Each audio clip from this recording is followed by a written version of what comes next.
Good afternoon, everybody.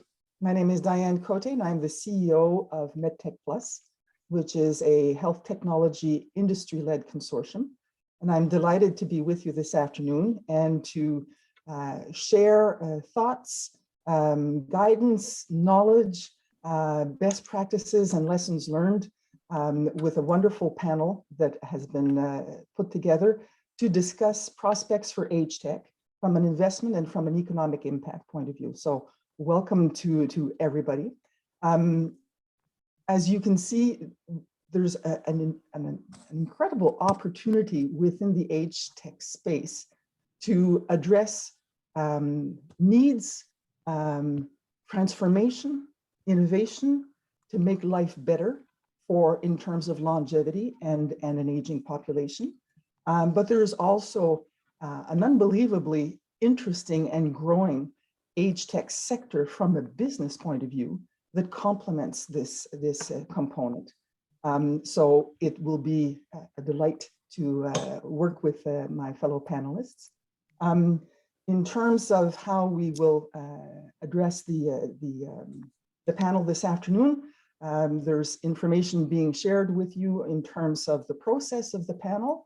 It's being recorded also so that it will be made available after the end of the conference. You'll be able to listen to the registration, to the recording, excuse me. You can use the chat to share comments, to ask questions. There's a Q&A component also in the dashboard that you can use for questions that you can address to one of the panelists, and we'll be taking Q&A towards the end of the panel. And if there's any other information that you would like to have or questions, please just indicate what would be helpful for you.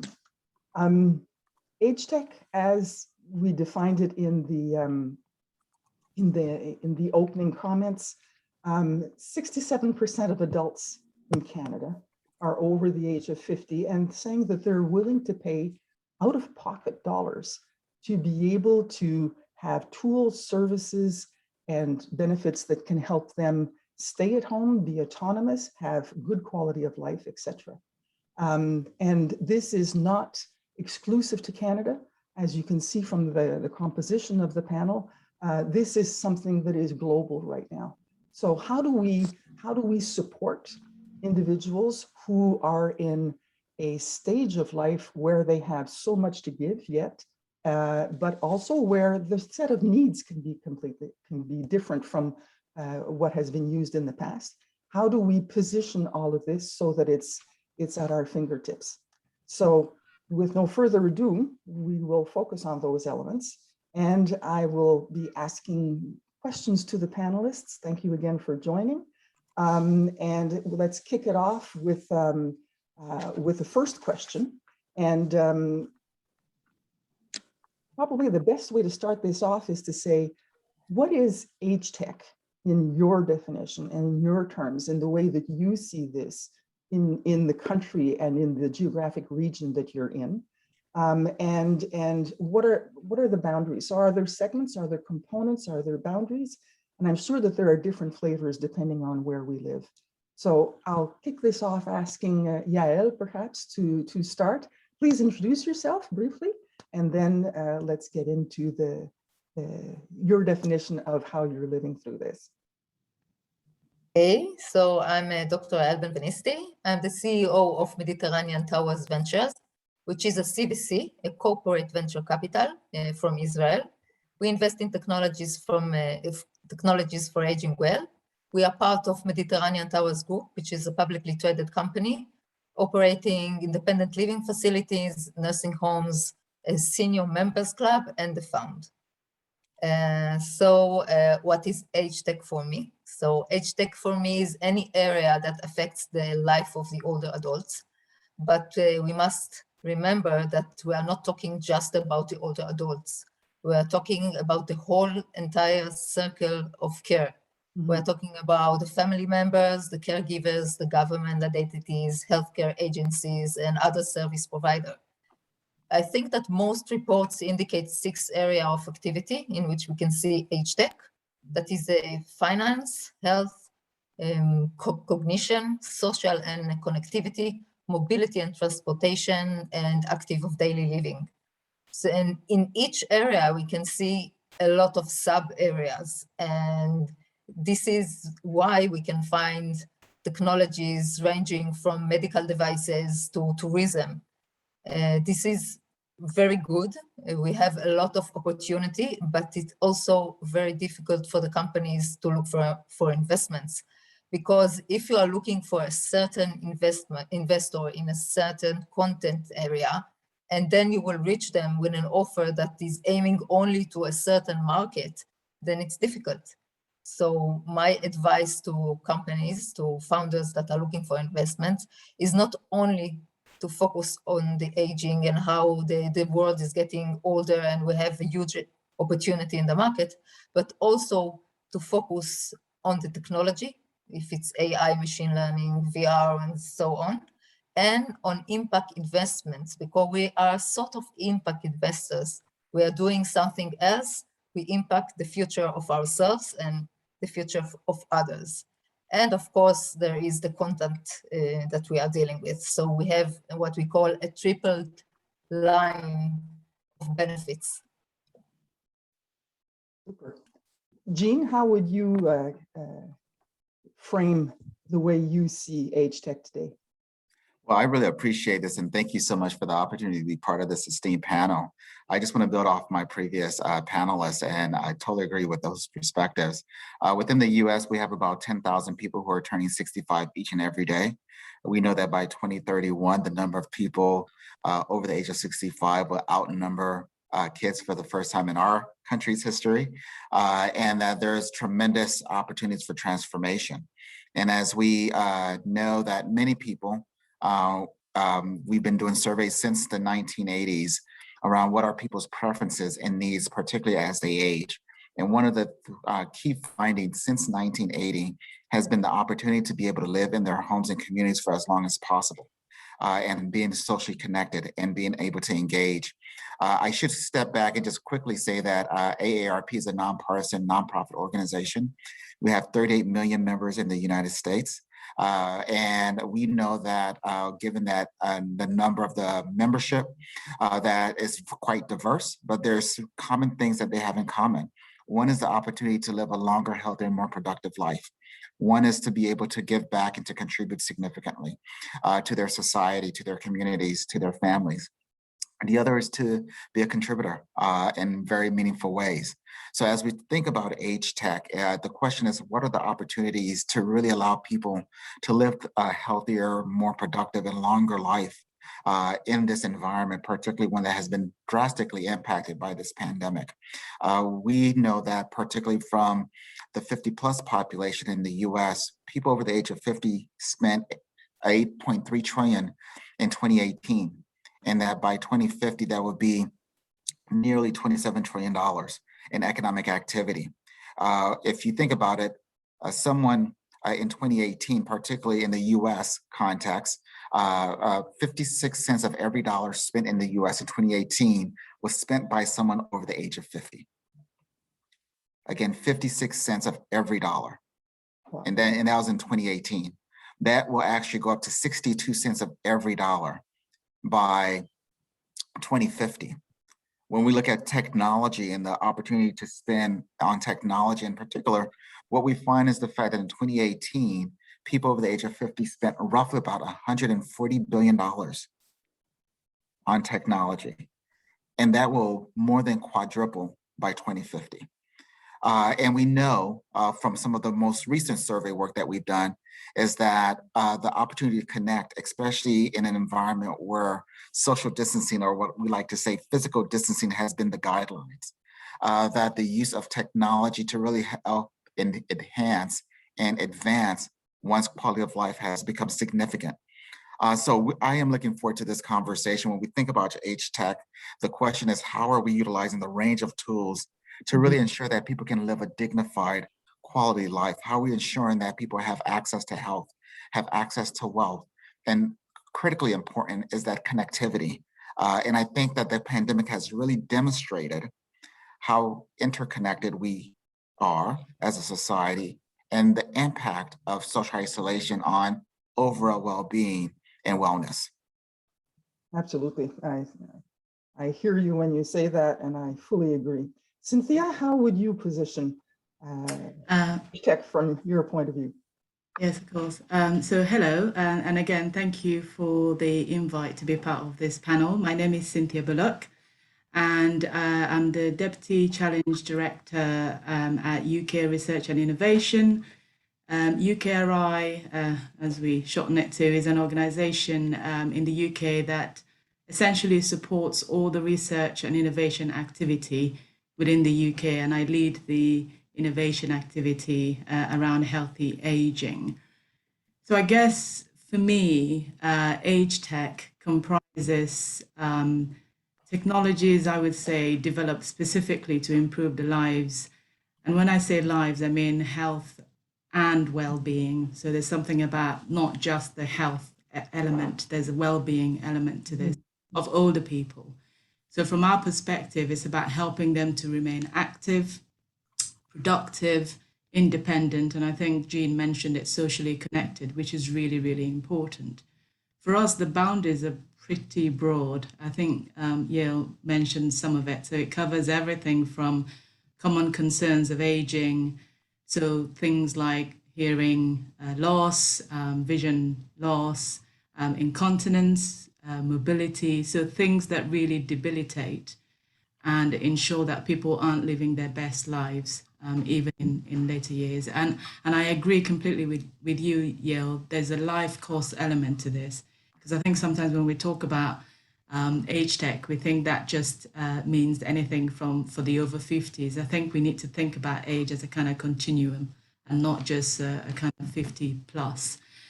But as others have mentioned, it's everything from how to manage cognitive impairment, so living well with cognitive impairment. We accept that a lot of the time, because of the increased longevity, the chances are we're going to have a lot of people with multi-morbidities. But that's not necessarily a bad thing. We still have to figure out how to ensure that we can give as much independence and as much activity and as much social connection as possible.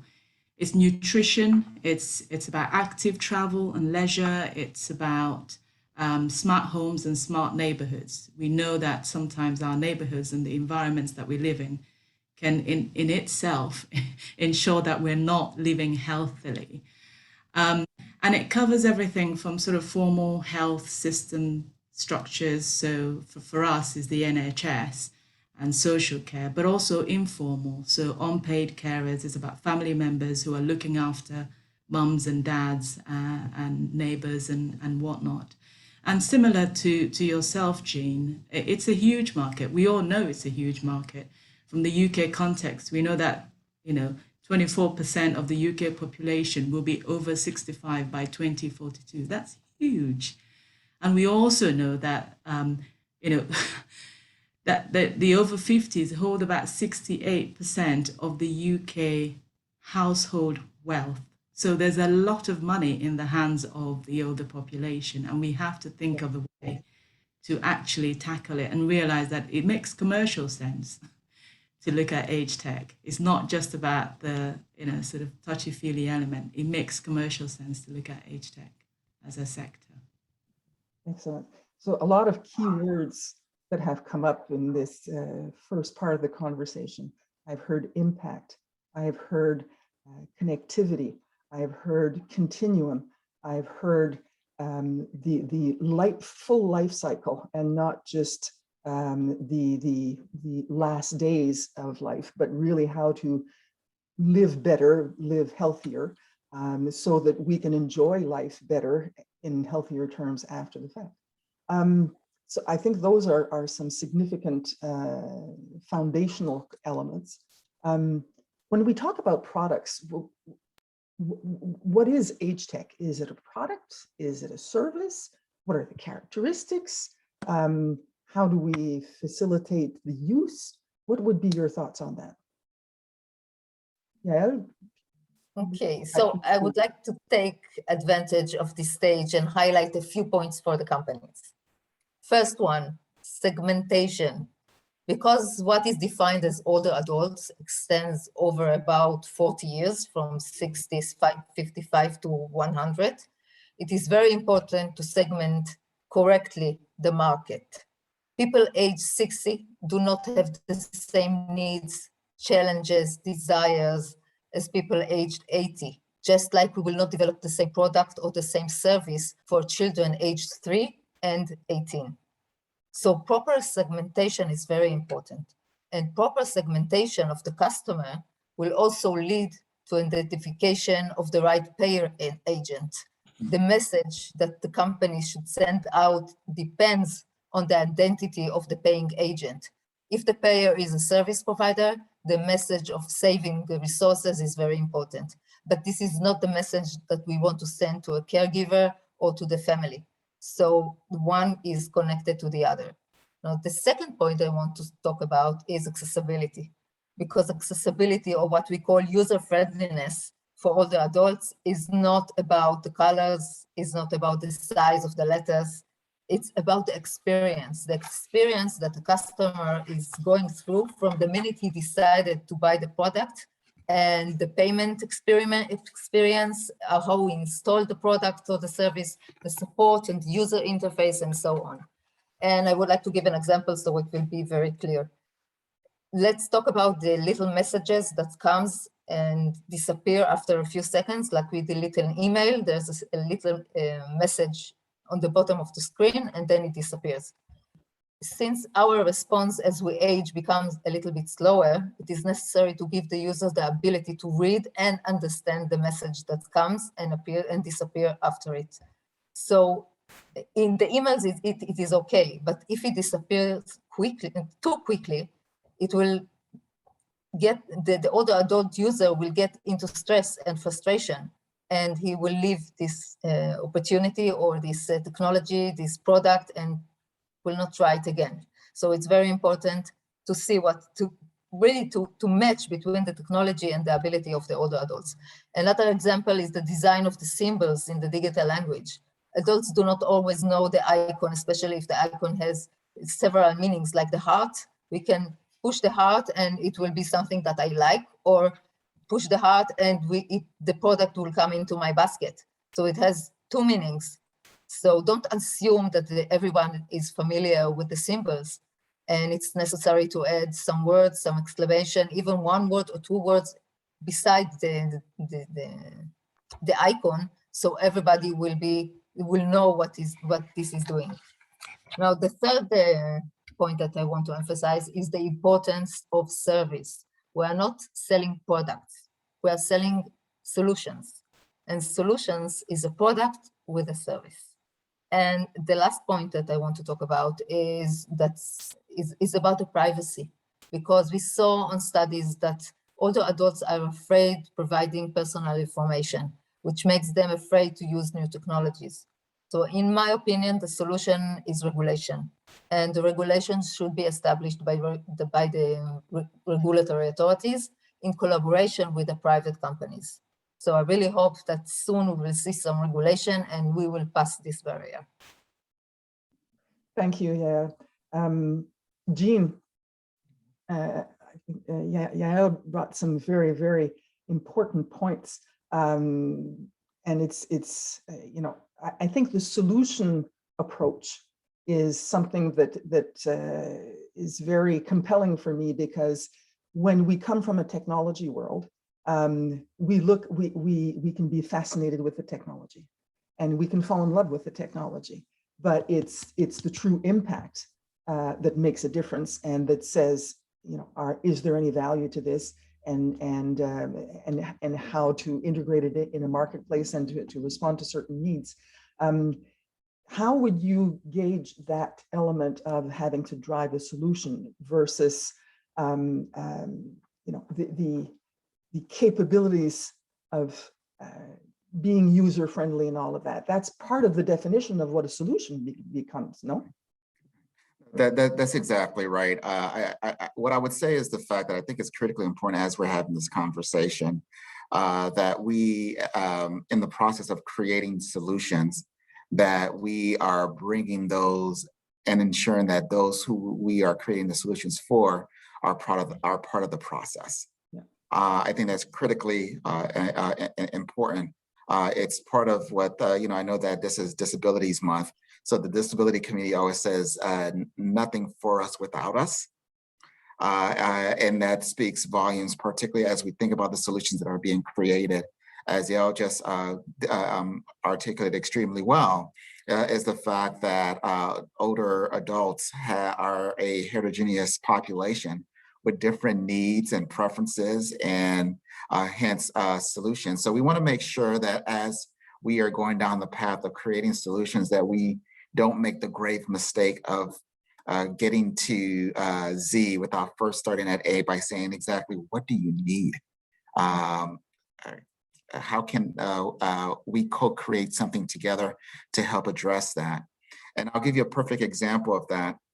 I think that there are a couple of things I would add as part of this conversation, what I refer to as the 3 A's. One is accessibility. To what extent is these technology solutions accessible? Accessibility is very interesting because of the fact that I used to work for our federal agency called the Centers for Medicare and Medicaid Services, and I had an opportunity to actually do a site visit into one of our states.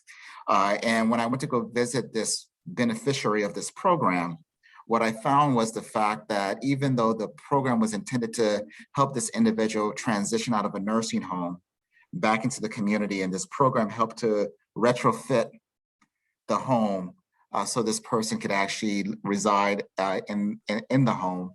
And there's technologies created as part of the retrofitting process that would allow this person to successfully remain in their home. This individual wanted to work. Believe it or not, older adults might still want to work and wanted to be involved in their community. And he said to us that, I want to be engaged in our community. I want to go and get a job, but I need public transit. And I'm very grateful for this program because it got me out of a nursing home and I'm back in the community, but I live in a cul-de-sac and public transit comes to the entryway of the neighborhood. So imagine that. Yeah. He can see the bus stop and the public transit, but he can't get to it nor get on it.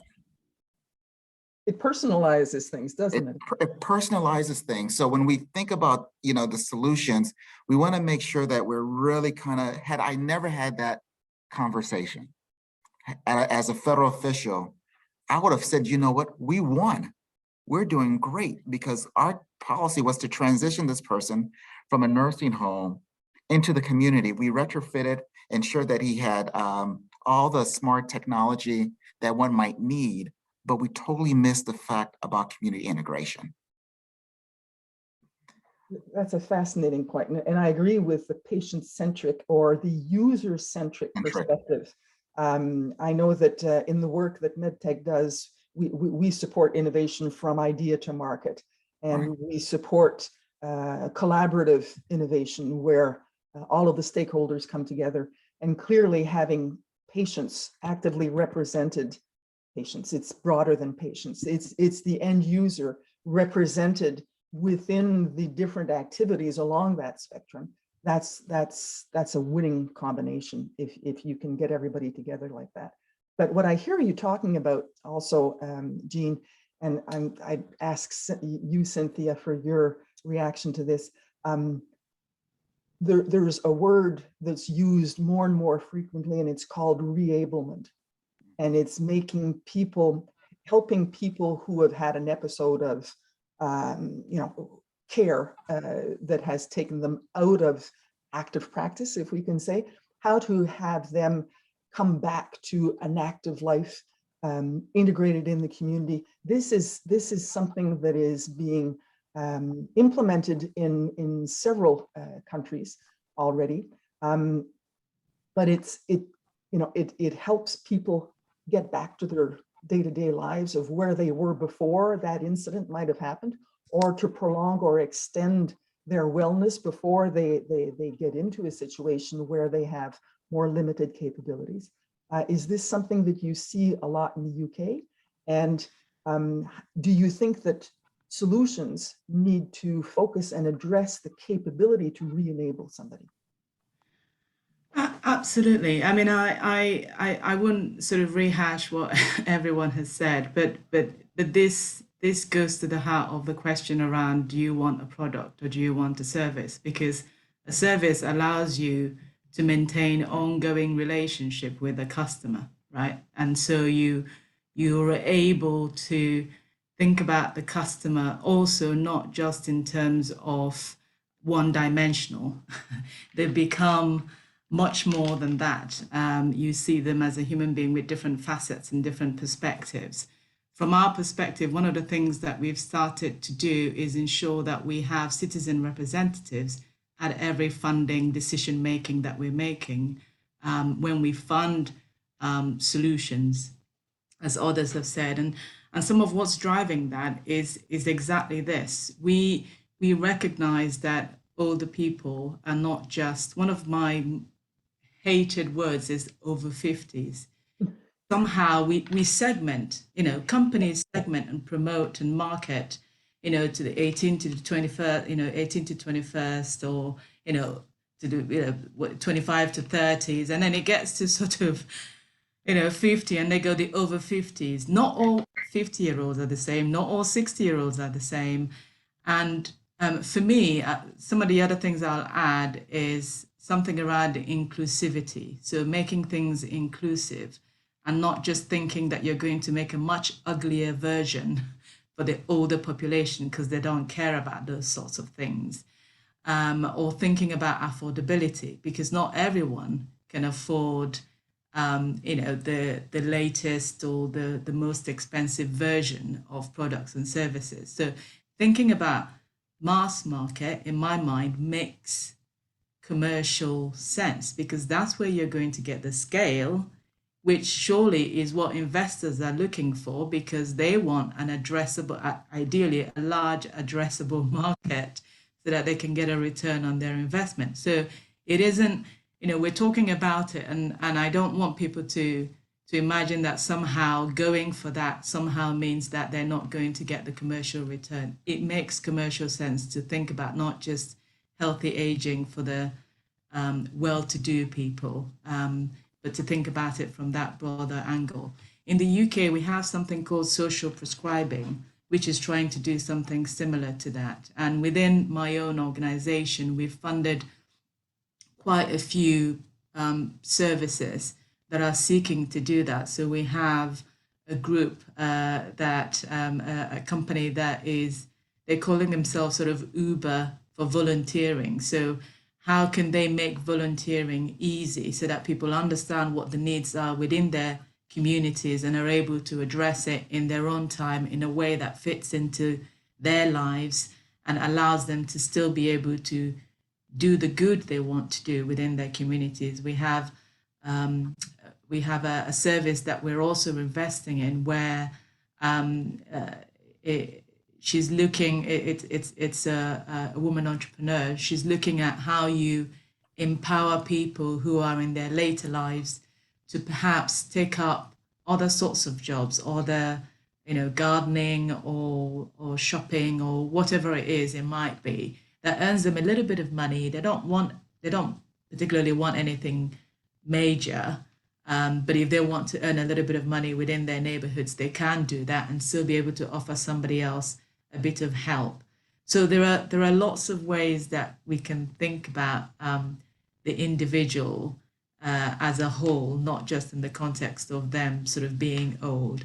And enough already with the medicalization of everything, where it's either sort of steel, or magnolia, and there's no style to it. It's not attractive. You don't want it in your house. Enough. Just because people are older doesn't mean they suddenly stop being who they were, in their 30s and 40s. They're still the same people. They still like the same things. They still want to be stylish. I'll stop there.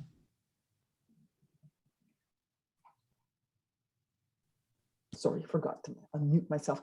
But you're also saying that beyond everything that the company has to deliver in a solution, that there's also an opportunity for the solution providers to engage the people in the field, whether they're organizations, whether it's the individuals, whether it's a community, whether it's a neighborhood in a town. All of those stakeholders are very much part and play in the AgeTech space, because the use of the solution is much broader than just the care component that we've viewed traditionally with our lenses. Thank you for that.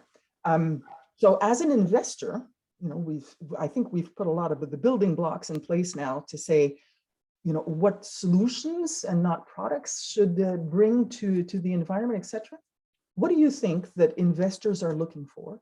And do you think that this is, from an investment point of view, that this is the typical type of market that investors have looked at in other environments where perhaps things are a little bit more mature in terms of technology, because they've come in at a stage where the foundational components have been really cast in concrete, if you want, and therefore there's more predictability, and whereas perhaps the space that we're in, AgeTech, is at a cusp of growth, and the variety of elements that can be part and parcel of that. What do you think would make a company building solutions in this environment particularly attractive to investors, and what kind of play would they have in mind?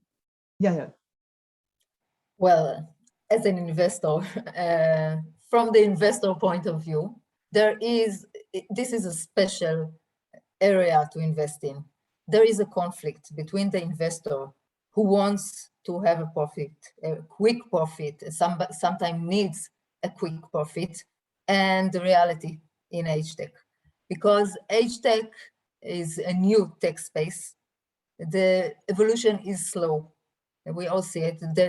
We are out there for a few years, but it's a slow market with an upward trend, but it's very slow. So there is a conflict between what you need to deliver as an investor and what the market offers you. And this is the reason that we need a new model for investing in AgeTech. Your thesis would be different from traditional investors. Yes, because we need a model that will have a long tolerance, that will have patience. And in some cases, compensation, such as dividend from sales, may be required from the side of the companies, because we need to bring something back to the company, to the fund. So we need to think about creative solutions.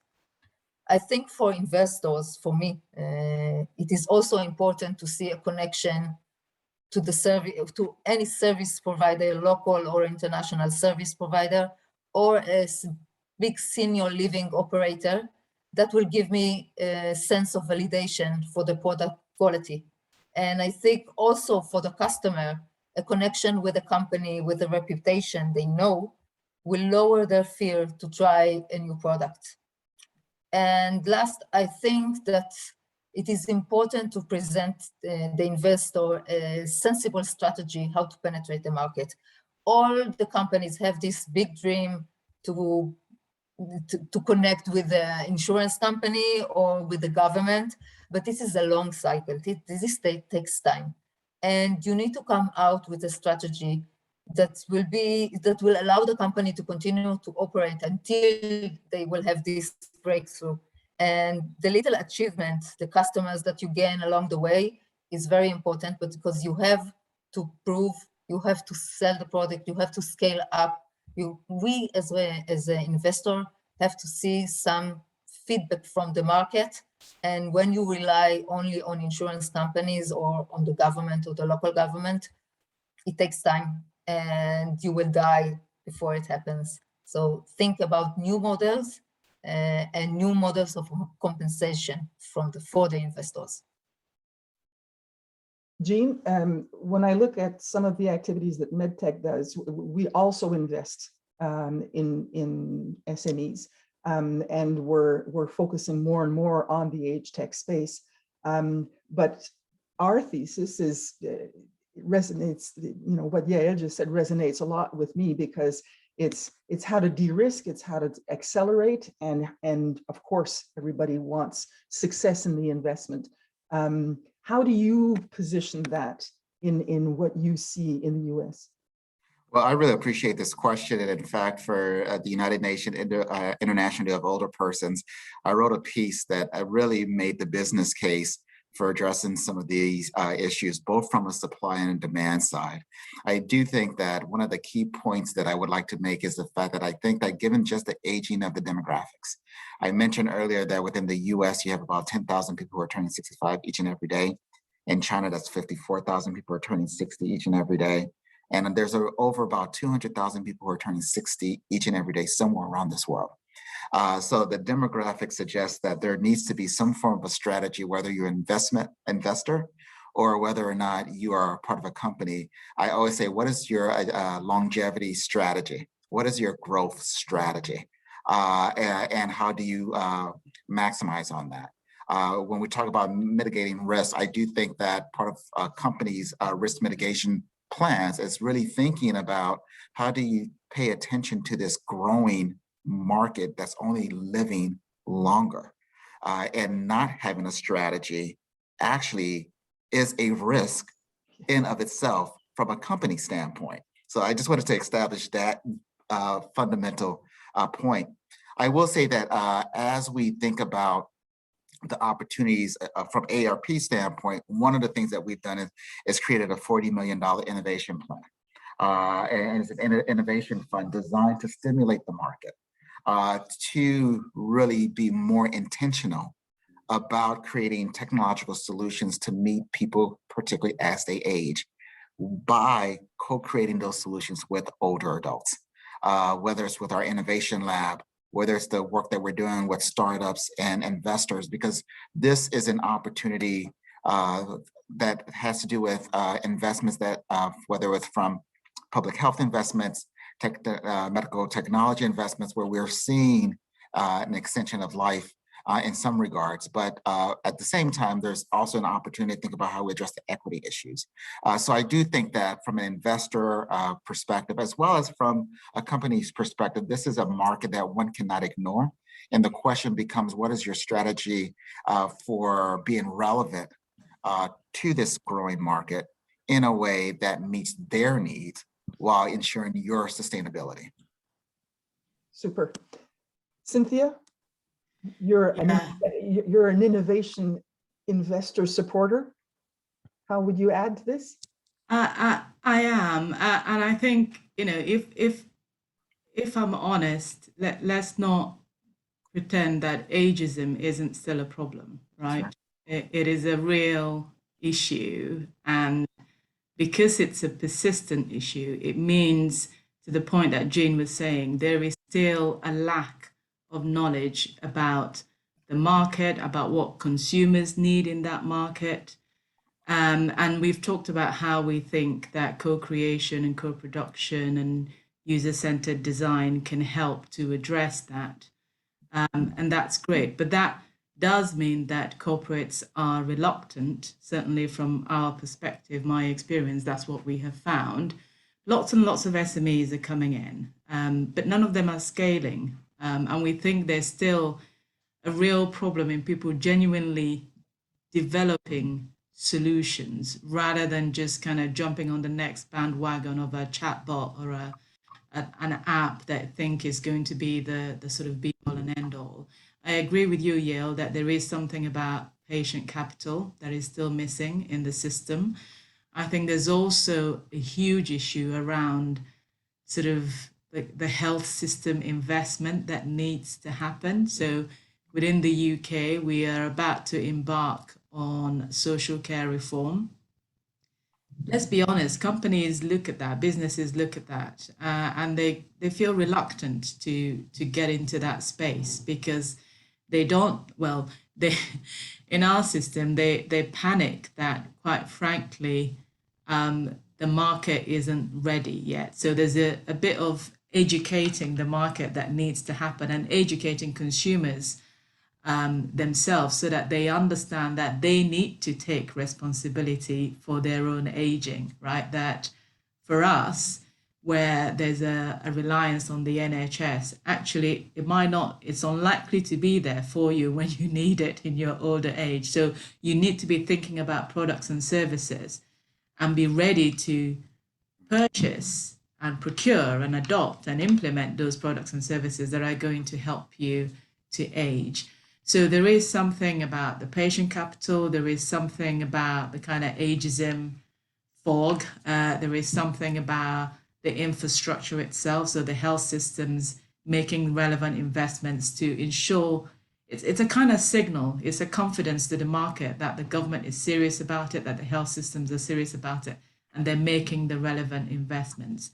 And I think if we can do that, then we have a healthy, non-fragmented market that is working efficiently, where there's enough capital to support the sorts of solutions that we want to scale ultimately. But yeah, and there's also an affordability issue. We know through COVID that health inequalities still exist. This is still the reality, that not everybody is, there are parts of the UK, literally just walking from one street to the other, you lose 19 years of your life. That is ludicrous that we should be in that situation. So for me, there is something, for us, when I'm sitting on a panel looking at a business that says, oh, I've got this fantastic solution, what I'm thinking is it for the masses or is it just for the privileged few? Because I'm looking for that thing, those solutions that are really going to address that large market that we all talk about, that we know exists, and we know that they have a lot of wealth. They just need to be directed and educated appropriately to be able to, to be able to take advantage of it. Thank you for that. I think you touched upon a topic when you were saying that there are signals coming from the NHS that this is an important space and that solutions need to be available and accessible. We have some questions from participants, and the question that Tatiana Lissoff-Kessner asked was just that. What are the key elements of AgeTech evolution acceleration?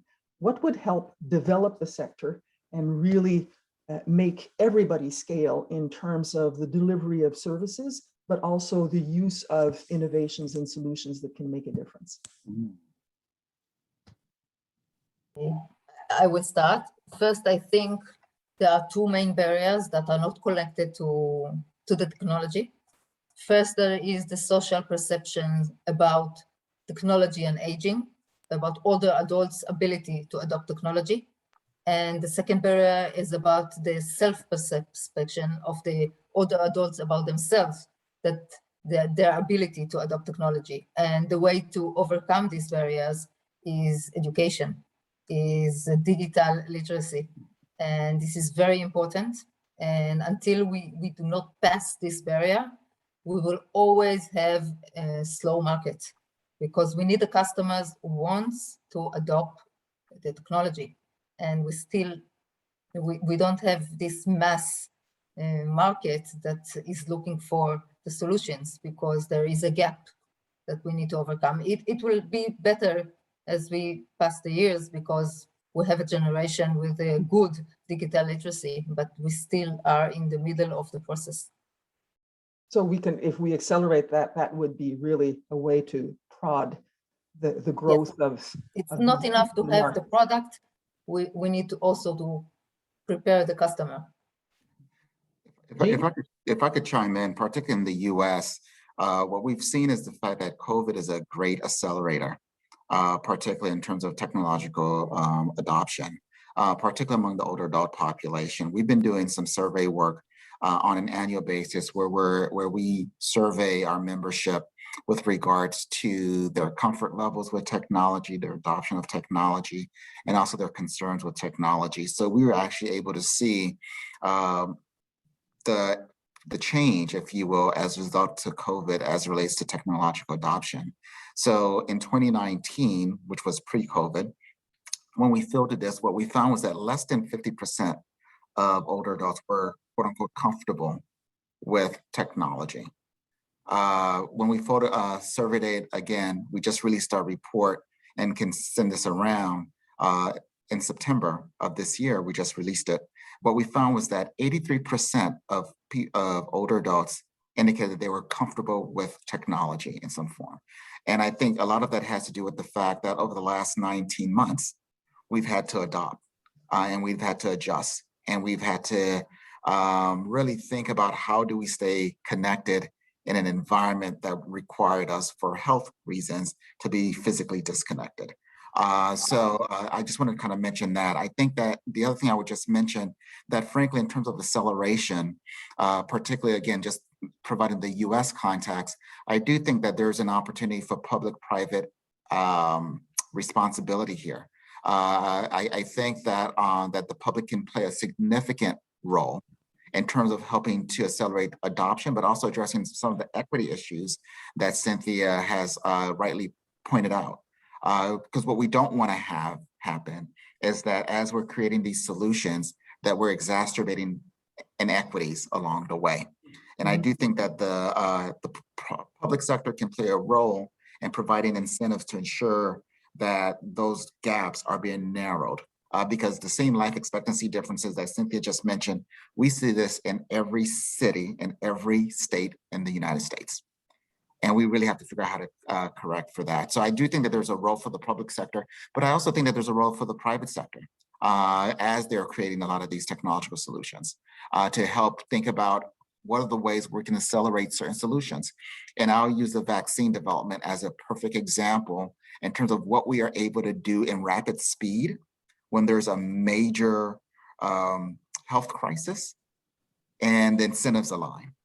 I'm not naive, but I do think that there's some lessons learned from what we've been experiencing over the last 19 months and how that sense of collaboration with strange bedfellows created vaccines in rapid speed. And of course, the public sector was involved in helping to do that. And then finally, I do think that there's a role, and I think this is something that was mentioned on our panel, for individuals to play in terms of digital literacy, in terms of really the acceptability of different types of technological solutions.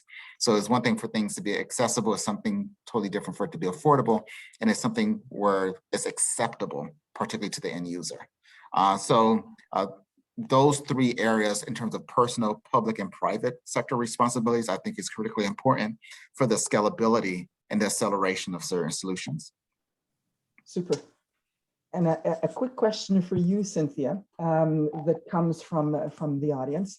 With an investor perspective, if you want.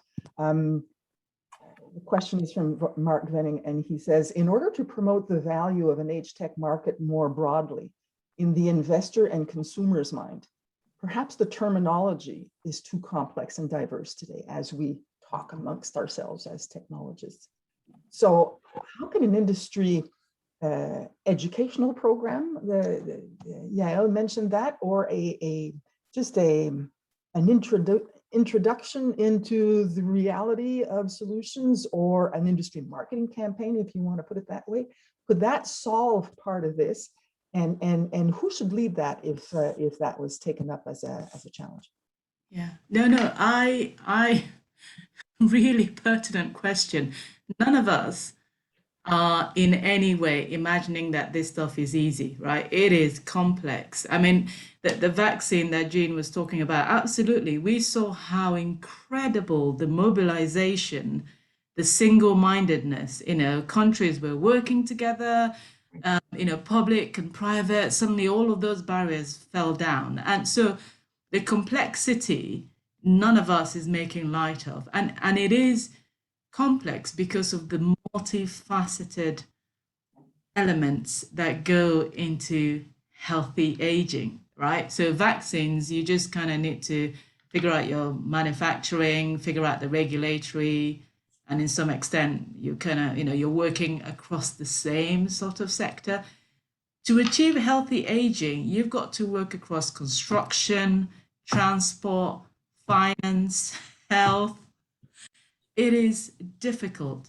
So we accept that it's difficult, but we also accept that unless we do something, it isn't going away. It isn't like the aging population isn't a factor, a bit like, the net zero agenda. It is here to stay and is going to get worse. So for me, I think Yale mentioned it very early on. There is something about regulation. I know people don't like it, but perhaps with the investment that Jean talked about, we need a level of regulation and standardization and guidance that allows the systems, so housing developers, for instance, are we enabling them, encouraging them, whatever word you want to use, to ensure that they are developing the sorts of homes that support us when we age and how we age and how we choose to age, as opposed to, really small houses that aren't very, easily modifiable, adaptable, and you're stuck, and the only option is that you kind of have to move out, and who can afford that? So there is something about accepting that, yes, it's a complex area, but as Jean has said, there has to be a role, and there is a role. It's difficult. I think there's in terms of the education piece that the question was trying to get at, I think there's a public health element to this that has to surely be the sort of foundation that underpins, because there isn't much point, people like us, encouraging all these innovators and investors to crowd into the system, but the market itself, the consumers aren't intelligent enough to actually recognize the value of what they've got in front of them, and therefore be willing to adopt it. So they think there's an education element that has to happen across the board, including the private, the public, as well as the consumers themselves, so that they feel empowered and feel able to. And it gets us back to the co-creation. If they are part of and not just an afterthought, where you sort of think, oh, we'll create something and then we'll go and present it to them in a focus group, but they're actually there helping you to design right from the ideation stage, then we stand a much better chance of getting something that they will be willing to buy into, because they feel ownership of it as well. They feel like they've been part of it. Excellent, thank you. I think we can summarize that all we need is another world crisis and everything will be okay. Clearly, in aging, and then we're sorted. I agree, Yale. I have a quick question for the AgeWell team. Do we have time for another question? Unfortunately, we do need to leave a little bit of a gap before the next session, so okay. Apologies. So we'll have to come back. So this has been extremely interesting, and there have been some very specific keywords that we've heard throughout the panel, and I just want to repeat some of them because I think that they've left their mark, at least in my mind. Continuum, segmentation, understanding really where you're positioning yourself in terms of solutions, accessibility, user friendliness, design of interface, solution-driven versus product-driven, privacy, individual-centric or user-centric thought process, engaging communities, acceptability. I think all of these words have come from all of you today, and I think they really mark the spot in terms of, yes, what companies have to take into account when they build their solutions, but also what investors, with a thesis that's perhaps more flexible than what they have for other spaces, will be looking for in terms of the best solutions that they would like to accompany and invest in. Thank you so very much, Jean, Yael, Cynthia, and AgeWell for pulling all of this together. It's been a fantastic week, and I'm so honored to have been part of the panel this afternoon. Thank you, and I hope that the audience found our conversation productive and useful. Thank you. Thank you.